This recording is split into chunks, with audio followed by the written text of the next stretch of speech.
કેમ છો? મજામાં ને? પર્યાવરણમાં મેં તમને કાલે પાઠ 13 સમજાવેલો હતો કે નદીની સફર. નદીની સફર તો આ પાઠ કેટલો સરસ છે.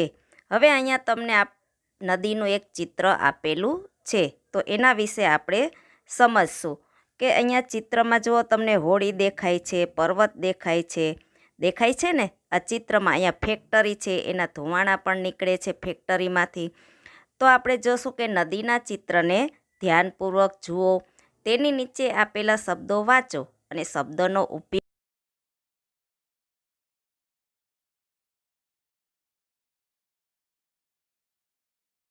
માછલી, જલીય વનસ્પતિઓ, નદી, મોટું જહાજ, તેલ, નદી કિનારો, દુર્ગંધ, ફેક્ટરીઓ, કપડાં ધોવા, પ્રાણીઓ, બીજા કામ, બદલાવ અને શહેર.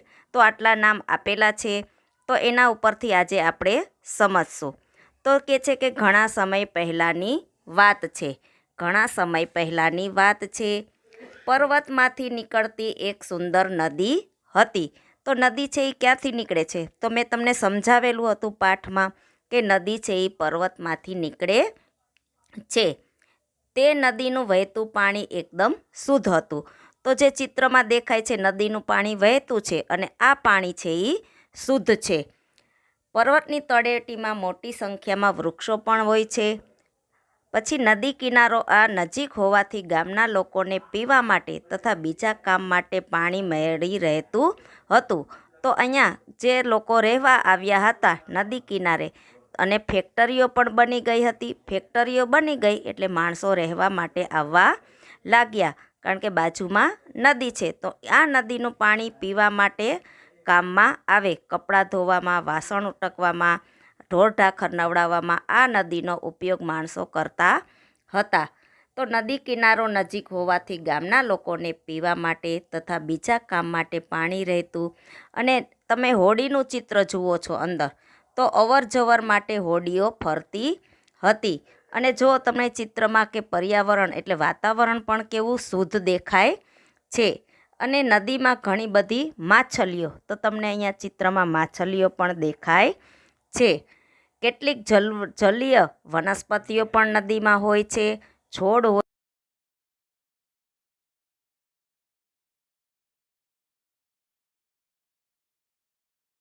ફેક્ટરીઓ દેખાય છે.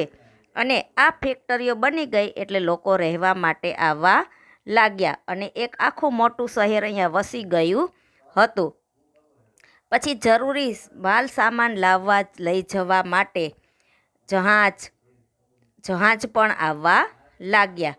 હવે આ જહાજ હતા એમાંથી તેલ નીકળતું હતું. જહાજના તેલ, અન્ય રસાયણો ઘણીવાર નદીનું ચિત્ર દેખાય છે એમાં રસાયણો ઢોળાવા લાગ્યા. હવે આ રસાયણો નદીના પાણીમાં જાય તો નદી કેવી ગંદી થઈ જાય, પાણી કેવું ગંદુ થઈ જાય, આપણને પણ ગમે નહીં. હવે તમે નદી કિનારે કચરો નાખો તો તમને આખું કચરાવાળું આજુબાજુમાં થઈ જાય નદી કિનારે, તો તમને પણ ગમે નહીં. તો આ લોકો અહીંયા રહેતા હતા લોકો, એ લોકો કપડાં, વાસણ નદીમાં ધોવા લાગ્યા, પ્રાણીઓને નવડાવવા લાગ્યા અને ઘરમાંથી નીકળતા ગંદા પાણીના લોકો નદીમાં છોડવા લાગતા હતા. અને આ ફેક્ટરી છે એમાંથી નીકળતો કચરો, ગંદુ પાણી ગટર મારફતે નદીમાં જવા લાગ્યું. હવે આવું પાણી બધું નદીમાં જવા લાગ્યું એટલે માછલી હતી ત્યાં પાણીમાં, અને કેટલીક જલીય વનસ્પતિઓને પણ ખૂબ જ નુકસાન થવા લાગ્યું. તો પહેલાંની સ્વચ્છ અને સુંદર તમને આ ચિત્રમાં દેખાય છે નદી, એ હવે કેવી થઈ ગઈ? તો પ્રદૂષિત બની ગઈ. તો આપણે આ નદીનું ચિત્ર જોઈએ છીએ, એના વિશે આપણે વાક્ય સમજ્યા. હવે તમારે આપણે તફાવત સમજશું કે નદી અને દરિયો. તો નદી ક્યાંથી નીકળે છે? તો નદી પર્વતમાંથી નીકળે છે અને દરિયો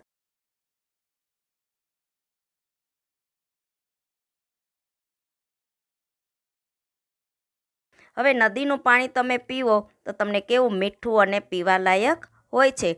પણ દરિયાનું પાણી કેવું હોય? તો ક્ષારવાળું, ખારું અને પીવાલાયક હોતું નથી. નદીનું પાણી ખેતી અને સિંચાઈ માટે ઉપયોગી છે. જ્યારે દરિયાનું પાણી ખેતી અને સિંચાઈ માટે વાપરી શકાતું નથી. કારણ કે શું કામ? કે દરિયાનું પાણી ખારું હોય છે તેના માટે. નદીનું પાણી ક્યાં જાય? તો નદીનું પાણી દરિયામાં જાય છે. અને દરિયાનું પાણી તો વહેતું રહેતું નથી, તેમાં માત્ર મોજા જ ઉત્પન્ન થાય છે. નદી તો સતત વહેતી રહે છે. પછી નદી તો સુકાઈ જાય, પણ દરિયો કોઈ દી સુકાતો નથી. તમે જોયું કોઈ દી દરિયા સુકાઈ જાય છે? દરિયામાં કેટલું બધું પાણી હોય છે, દરિયો કોઈ દિવસ સુકાતો નથી. તો હવે હું તમને પર્યાવરણના પ્રશ્ન સમજાવું છું, એટલે તમને આવડી જાય. તો નીચેના પ્રશ્નોના ઉત્તર 1-2 વાક્યમાં લખો. તો મેં અહીંયા લખેલા છે એ હું તમને સમજાવું છું. તો પહેલો પ્રશ્ન છે, પાણીના સ્ત્રોતો એટલે પ્રાપ્તિ સ્થાનો જણાવો. તો પાણી તો વરસાદ, ઝરણા, નદી, કૂવા, સરોવર, તળાવ વગેરે પાણીના સ્ત્રોતો છે. એના પછી આપણે લેશું બીજો પ્રશ્ન કે નદી જ્યાંથી શરૂ થાય છે ત્યાં પાણીનો રંગ કેવો હોય? તો નદી જ્યાંથી શરૂ થતી હોય ને ત્યારે પાણી સ્વચ્છ અને રંગહીન છે. સ્વચ્છ, કેટલું સરસ સુંદર અને સ્વચ્છ પાણી હોય છે નદીનું પાણી. એના પછી આપણે લેશું ત્રીજો કે દરિયાનું પાણી પીવાલાયક હોય છે કે કેમ? તો તમને હમણાં મેં તફાવતમાં કીધું કે દરિયાનું પાણી પીવાલાયક હોતું નથી. કારણ કે શું કામ? તો એ ખૂબ જ ખારું હોય છે. તેમાં શું હોય? તો રેતી અને ઘણા પ્રકારના ક્ષાર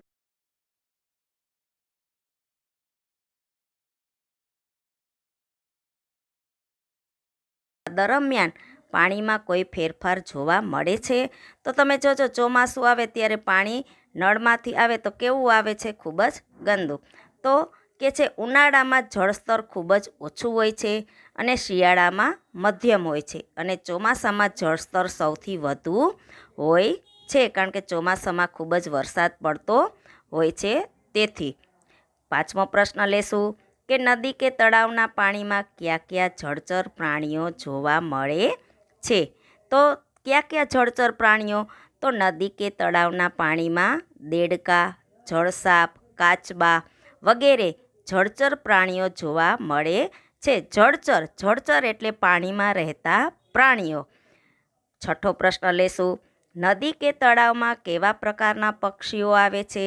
તો એનો જવાબ છે કે નદી કે તળાવમાં બતક, વાબગલી, ટીટોળી, બગલો, સારસ વગેરે જળચર પક્ષીઓ આવે છે. હવે આપણે લેશું સાતમો, તમારા ઘરમાં પીવાનું પાણી કેવી રીતે ચોખ્ખું કરવામાં આવે છે? તો પાણી પીવાનું તમારા ઘરમાં કેવી રીતે ચોખ્ખું કરો છો? તો મારા ઘરમાં પીવાનું પાણી એક્વાગાર્ડ કે વોટર પ્યુરિફાયરથી ચોખ્ખું કરવામાં આવે છે. શેનાથી? તો વોટર પ્યુરિફાયરથી ચોખ્ખું રાખવામાં આવે છે અથવા એક્વાગાર્ડથી ચોખ્ખું કરવામાં આવે છે. હવે લેશું આઠમો, ઘરે પાણીને ચોખ્ખું કરવાના જુદા જુદા ઉપાયો જણાવો. તો આપણા ઘરમાં પાણીને ચોખ્ખું કરવા માટે કેવા ઉપાયો કરવા જોઈએ? તો પાણીને ચોખ્ખું કરવા પહેલું તો ઉકાળીને. હવે તમે પાણી ઉકાળો તો ઉકાળેલું પાણી તમે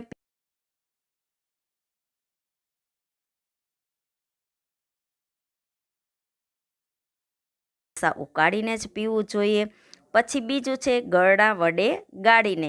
તો ગરણા વડે ગાળીને જ પાણી પીવું જોઈએ, એટલે કચરો એ બધો હોય ગરણામાં આવી જાય.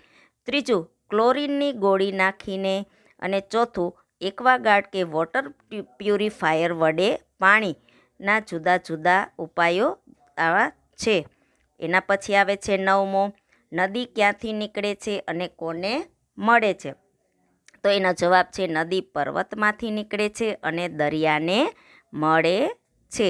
હવે આપણે લેશું દસમો કે જમીન પર પડેલા વરસાદનું પાણી વહીને ક્યાં જાય છે?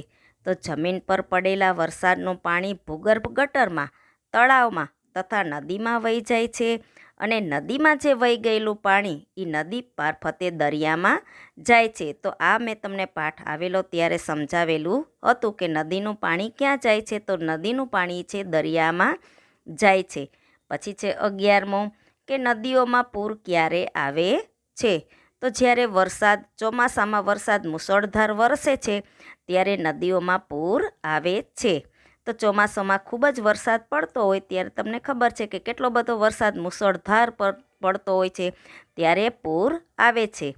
12મો પ્રશ્ન છે કે નદીનું પાણી દૂષિત કેમ બને છે? તો હમણાં આપણે આ નદીનું ચિત્ર જોયું ત્યારે મેં તમને સમજાવેલું હતું કે રહેણાંક વિસ્તારની ગટરોનું અને કારખાના કે ફેક્ટરીઓનું દૂષિત પાણી એટલે ખરાબ પાણી નદીમાં ઠાલવવાથી નદીનું પાણી દૂષિત બને છે. પ્રશ્ન નંબર 13, નદીનું દૂષિત પાણી પીવાથી શું થાય? તો છે નદીનું દૂષિત પાણી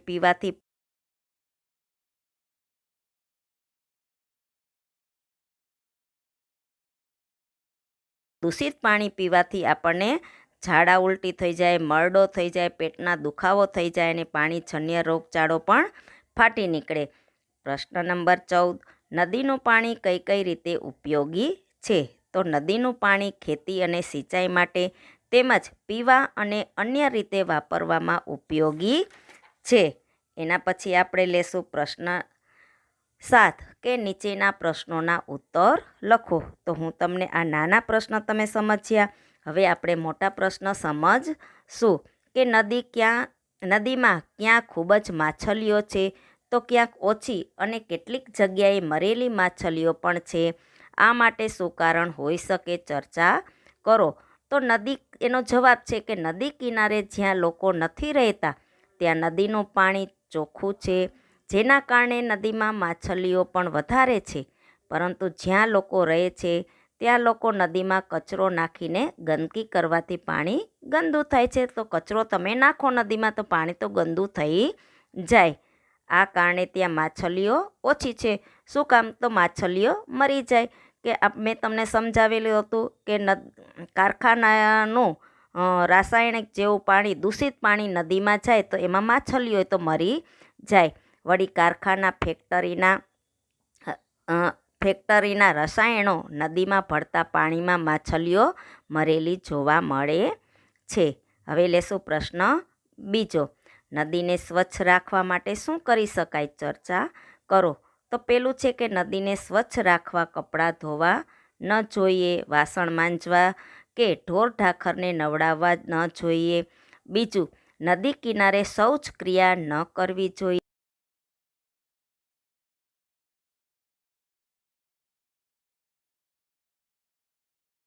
રસાયણોવાળું પાણી જળાશયોમાં જવા ન દેવું જોઈએ. એના પછી છે મોટા પ્રશ્નમાં ત્રીજો કે નદીનું પાણી ખારું હોતું નથી પરંતુ દરિયાનું પાણી ખારું હોય છે. શા માટે? તો એનો જવાબ છે કે નદી જેમ આગળ જાય છે તેમ તેના પાણીમાં જમીનના ક્ષારો ઓગળતા જાય છે અને આ ક્ષારોવાળું પાણી છેવટે દરિયામાં ઠલવાય છે અને ઉનાળાના દિવસોમાં દરિયાના પાણીની વરાળ બને છે.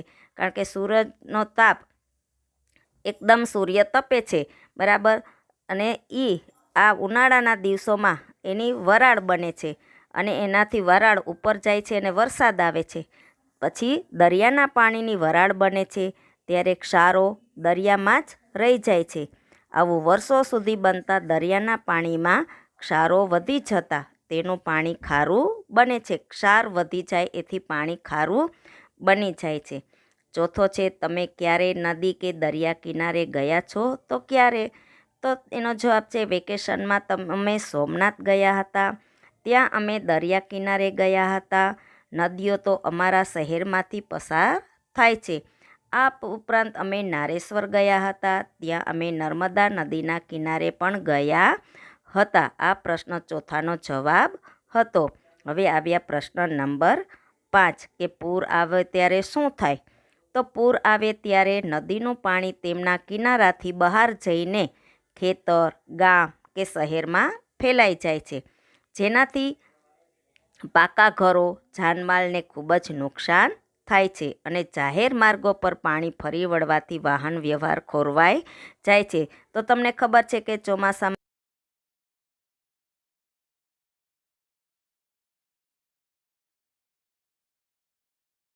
પાણી ફરી વળવાથી વાહન વ્યવહાર પણ ખોરવાઈ જતો હોય છે. તમે તળાવ કે નદીમાં ખરાબ પાણી જોયું છે? ક્યાં? તો હા, તળાવ કે નદીમાં ખરાબ પાણી જોયું છે. હું મારા મામાના ગામ ગયા હતા. ત્યાં ગામના તળાવની બાજુના મેદાનમાં અમે ક્રિકેટ રમવા ગયા હતા અને મેં તળાવનું ખરાબ પાણી જોયું હતું. તેમાં લોકો કુદરતી હાજતે જતા, સ્ત્રીઓ કપડાં ધોતી, ઢોર પાણીમાં નહાતા હતા. તેથી તળાવનું પાણી ખૂબ જ ખરાબ હતું. તો પ્રશ્ન નંબર 7 આપણે અહીંયા પૂરા કરીએ છીએ. આ મોટા પ્રશ્ન 1 થી 6 હતા. તો તમારે આ સ્વામાં ઉતારી અને પાકા કરવાના છે. હવે પ્રશ્ન નંબર આવ્યા 8. કારણો આપો. તો પહેલું, નદી લોકમાતા કહેવાય છે. કારણ કે શું કામ?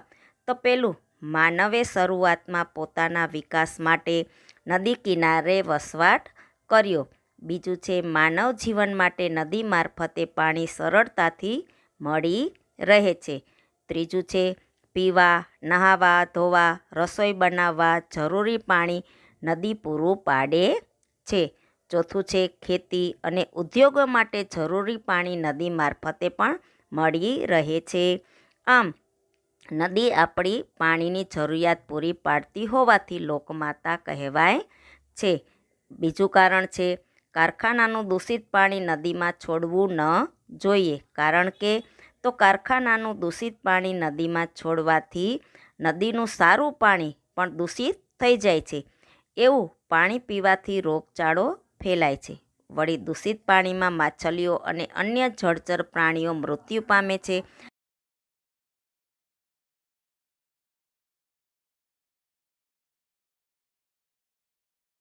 ગામડામાં કે શહેરમાં તળાવ કે નદીનું પાણી ચોખ્ખું રહેતું નથી. કારણ કે ગામડા કે શહેરમાં લોકો તળાવ કે નદી કિનારે કપડાં ધુવે, વાસણ માંજે છે, ઢોર ઢાખર નવડાવે છે, મળમૂત્ર કરે છે અને કચરો ઠાલવે છે. આથી ગામડામાં કે શહેરમાં તળાવ કે નદીનું પાણી ચોખ્ખું રહેતું નથી. તો વિદ્યાર્થી મિત્રો, આપણે આ 3 કારણ પૂરા કર્યા અને પાઠ પૂરો કર્યો. તો તમારે આ પાઠ સ્વાપોથીમાં ઉતારવાનો છે અને નોટમાં પણ ઉતારીને રાખવાનો છે અને પ્રશ્ન જવાબ પાકા કરવાના છે. બરાબર વિદ્યાર્થી મિત્રો?